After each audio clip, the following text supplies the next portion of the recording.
میرے عزیز بھائیوں، دوسری بات یہ کہ اس وقت پوری دنیا کے اندر ایک غلغلہ مچا ہوا ہے۔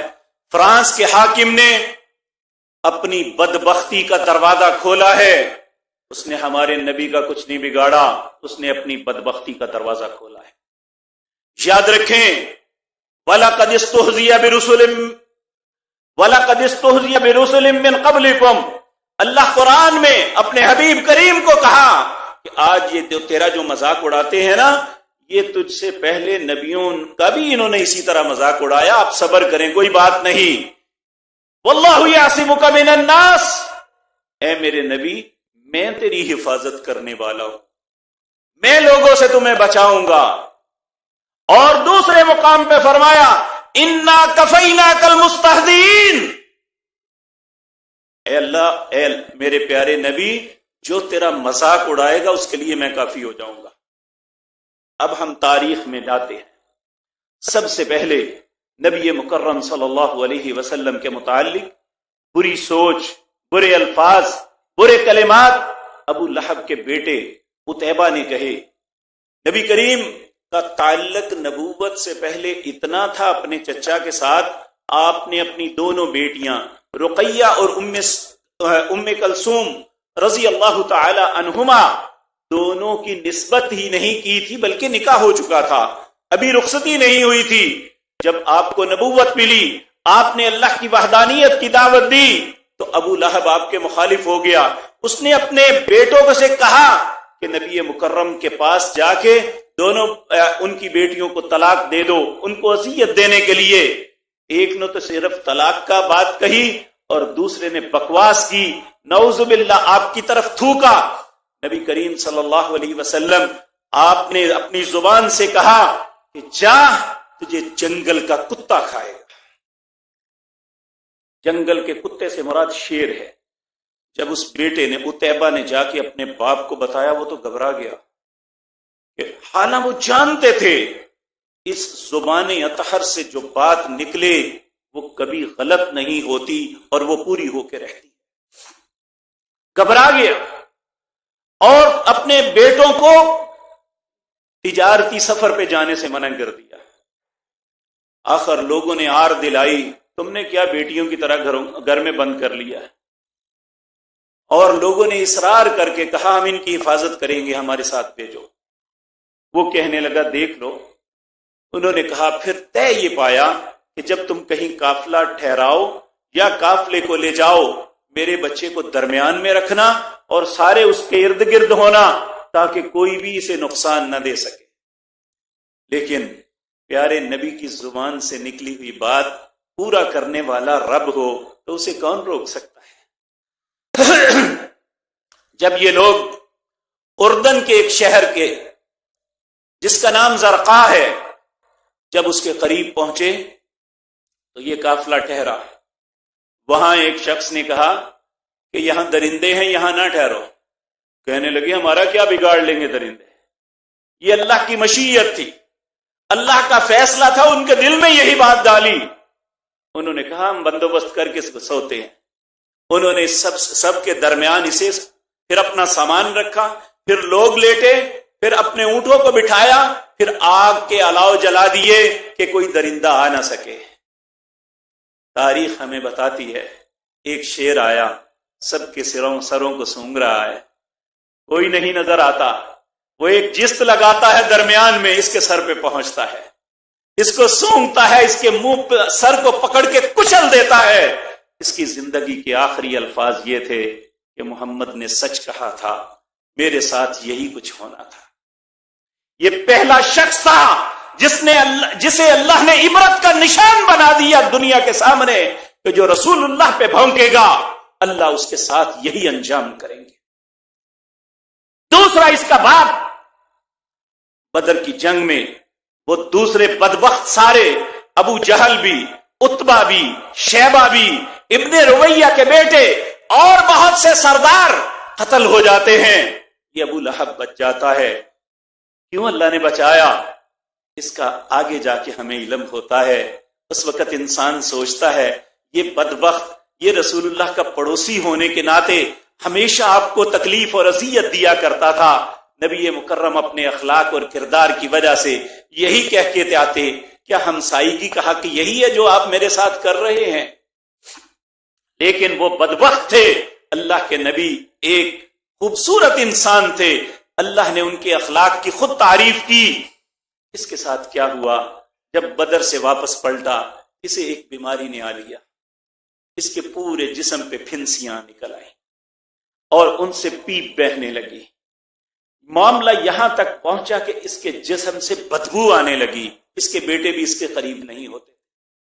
یہ اسی حالت میں تڑپ تڑپ کے مر گیا۔ 3 دن تک اس کی میت گھر میں پڑی رہی، کوئی اسے اٹھانے کے لیے تیار نہیں تھا۔ ایک اس کا واقف کار، ایک اس کا دوست، اس نے اس کے بیٹوں کو آ کے آر دلائی، وہ اسے دفن تو کرو۔ کہنے لگے ہمیں ڈر ہے اگر اسے ہاتھ لگایا تو یہ بیماری ہمیں بھی نہ لگ جائے۔ جو اللہ کے رسول سے نفرت کرتا ہے، اللہ ان کی اولادوں کو ان کے ساتھ نفرت کا نشان بنا دیتے ہیں۔ کیا ہوا؟ کہا اسے نہلائیں کیسے؟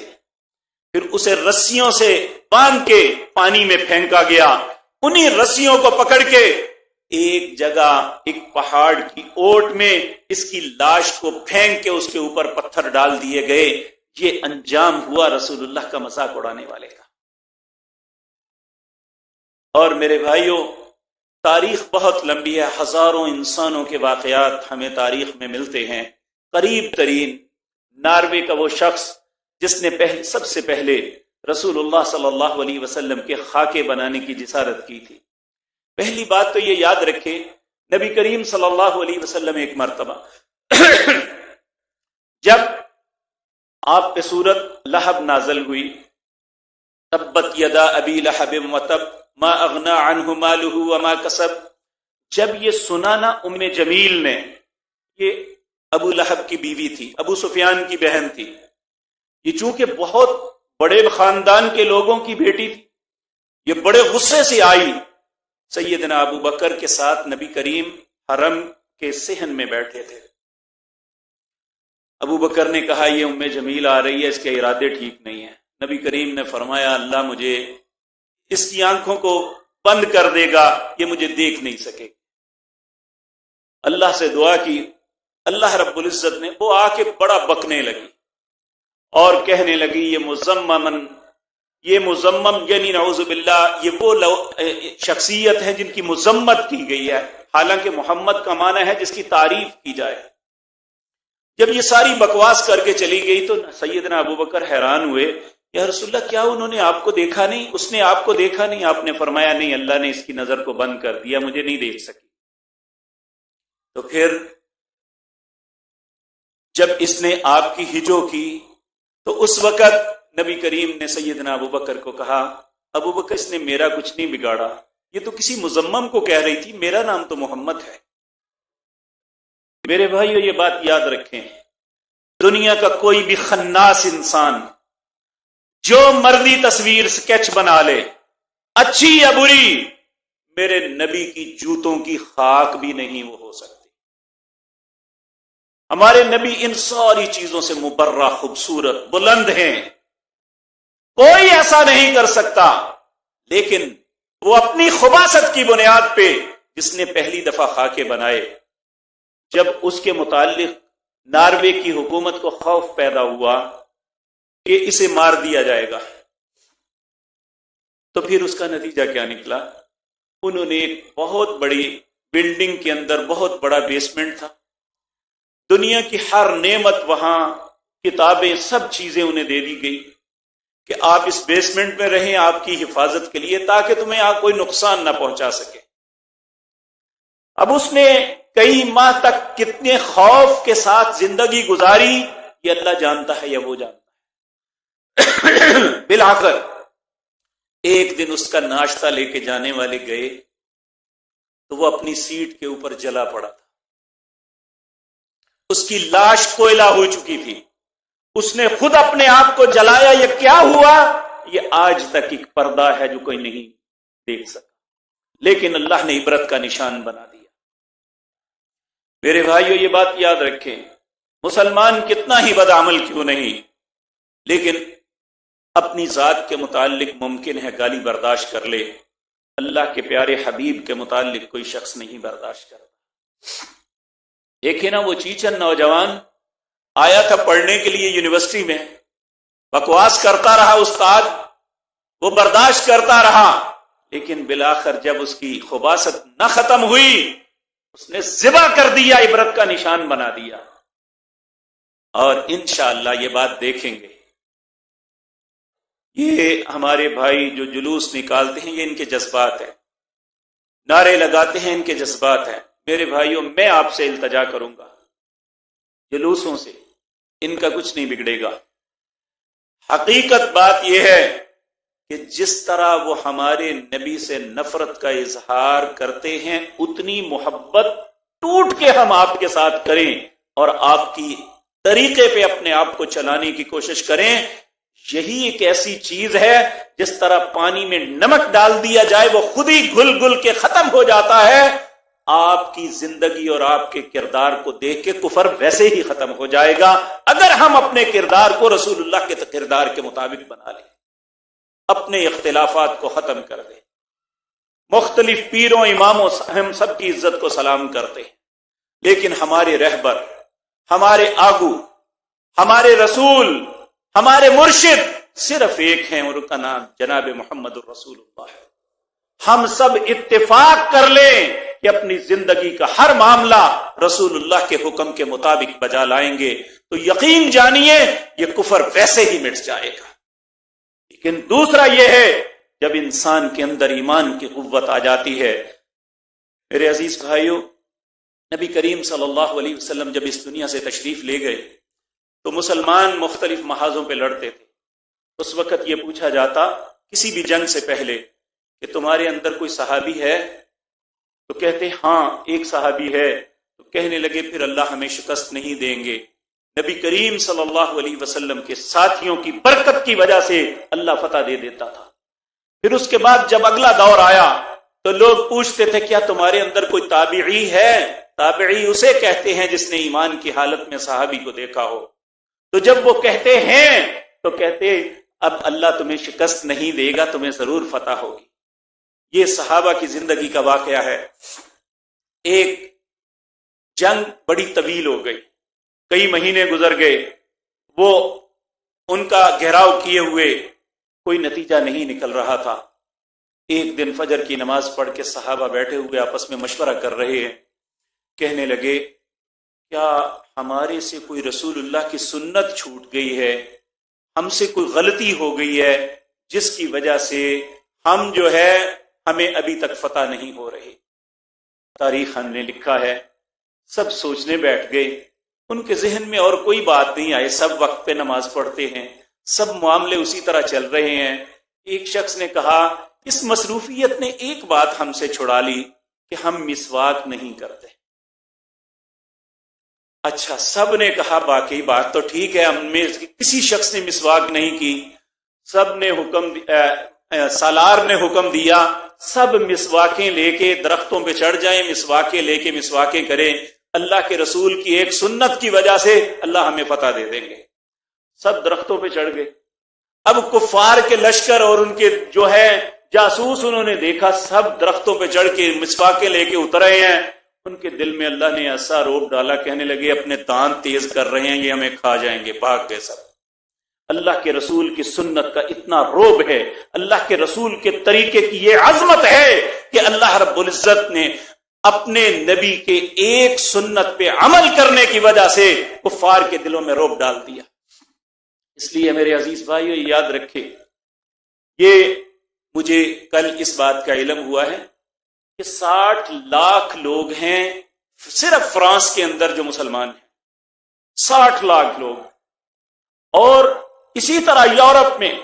اور یقین جانیے ہمارے یہاں بھی ایک بزرگ ہیں کہ ان لوگوں نے اپنی زندگی کو، جو وہاں مسلمان ہیں دو طرح کے ہیں، ایک تو وہ ہیں جنہوں نے انہی کے رستے پہ چل کے اپنے آپ کو برباد کر لیا، ایک وہ ہے جو وہاں جا کے اچھے مسلمان بن گئے اور ان کی زندگی کا مقصد ایک ہی ہے ہم لوگوں کو جہنم سے بچائیں اور لوگوں کو جنت کے رستے پہ لگائیں۔ اس کے لیے ان کی جد و جہد، ان کا مال، سب کچھ خرچ ہو رہا ہے۔ دیکھیں ایک ذاکر نائک پہ انہوں نے پورے یورپ کے اندر امریکہ اور دوسرے ملکوں میں پابندی لگائی، وہیں کے رہنے والا یوسف ایسٹس، عبد الرحیم گرین، ڈاکٹر بلال فلپس، یہ وہ نامسلم ہیں جو ایک جماعت کی صورت میں ہیں، ہزاروں نہیں لاکھوں لوگ ان کے ہاتھوں پہ مسلمان ہو گئے۔ اور انشاءاللہ اللہ رب العزت نے فرمایا هو الذی ارسل رسولہ بالہدی ودین الحق، اللہ وہ ذات پاک ہے جس نے بھیجا اس رسول کو دین حق کے ساتھ، لیظہرہ علی الدین کلہ، یہ سارے ادیان پہ یہی دین غالب آئے گا، ولو کرہ المشرکون ولو کرہ الکافرون، چاہے مشرکوں کو برا لگے، کافروں کو برا لگے، فرانس، امریکہ، یورپ، پوری ملت کفر بھی مل جائے، ہمارے دلوں سے اپنے نبی کی محبت نہیں نکال سکتے۔ ان کی بکواس کا ہمیں کوئی اثر نہیں ہے، اور انشاءاللہ جو کچھ یہ کرتے ہیں اس کا نتیجہ کیا نکلے گا؟ انشاءاللہ اسلام کی عظمت رفتہ، اسلام کی انشاءاللہ لوگوں کے دلوں میں اللہ اپنے نبی کی محبت، اپنے دین کی محبت ڈالیں گے۔ نبی مکرم دعا مانگا کرتے تھے، اللہم ارزقنی حبک، اے اللہ مجھے رزق دے میں تیرے سے محبت کروں، وحب نبیک، تیرے نبی سے محبت کروں، وحب من یحبک، اس سے محبت کروں جس سے تو محبت کرتا ہے، وحب عمل یقربنا الیک، اے اللہ ایسے اعمال کی محبت نصیب فرما جو ہمیں تیرے قریب کر دے۔ اس سارے سینیریو میں ہمیں نفرت، گالی گلوچ نہیں، ہمیں رسول اللہ کی اطاعت کا رستہ اپنانا چاہیے۔ گالی دینے سے کسی کو کچھ نہیں ہوگا، ہمارے اپنے اعمال گھٹیں گے، اس لیے گالی دینا کوئی بات نہیں ہے۔ لعنت ڈالنا، لعنت تو اللہ نے ڈالی ہوئی ہے، ان الذین یؤذون اللہ ورسولہ لعنہم اللہ فی الدنیا والآخرہ، اللہ نے سورۃ احزاب میں کہا جس نے اذیت دی اللہ کو، جس نے اذیت دی رسول اللہ کو، دنیا اور آخرت میں اللہ کی لعنت کا مستحق بنے گا۔ والذین یؤذون رسول اللہ لہم عذاب علیم، جس نے میرے نبی کو تکلیف ایذا دی، اللہ کہتے ہیں میں اسے دردناک عذاب دوں گا۔ انشاءاللہ آپ دیکھیں گے، انشاءاللہ آپ دیکھیں گے اپنی زندگی میں اپنی آنکھوں سے اس کا عبرتناک انجام دیکھیں گے۔ جو فرانس کا ہے جس نے یہ سب کچھ کیا، اللہ رب العزت ہمیں اپنے لیے دعا کرنی چاہیے، اے اللہ یا مصرف القلوب، اے دلوں کو پھیرنے والے، صرف قلوبنا علی دینک، ہمارے دلوں کو اپنے دین کی طرف پھیر لے، یا مثبت القلوب ثبت قلوبنا علی طاعتک، اے دلوں کو جمع دینے والے ہم سب کو اپنی فرما برداری پہ ہمارے دلوں کو جمع دے۔ اقول قولی ھذا واستغفر اللہ۔